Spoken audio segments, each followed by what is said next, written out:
ভর্তা পছন্দ করে না এমন কোনো বাঙালি আমার মনে হয় না আছে।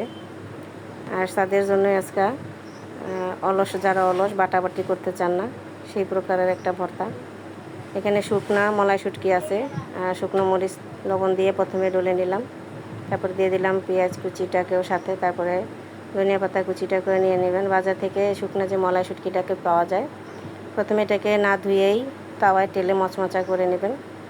নেওয়ার পরে এটাকে বানানোর আগে দিয়ে আপনারা হালকা পরিষ্কার করে ধুয়ে নেবেন, তাহলে এটা মচমচা থাকবে। আমার পেঁয়াজ আর সবগুলো একসাথে মাখানো হয়ে গেলে এখানে কিছু সরিষার তেল দিয়ে দিলাম।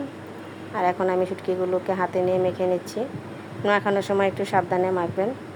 আর যেহেতু শুটকিগুলো অনেক মচমচা থাকে, তাই হাতের ইয়া থেকে এগুলো গুঁড়ো গুঁড়ো হয়ে যাবে। অবশ্যই মচমচা করে ভাজার চেষ্টা করবেন। কারা কারা পছন্দ করেন এই ধরনের শুটকির ভর্তা কমেন্টে জানিয়ে।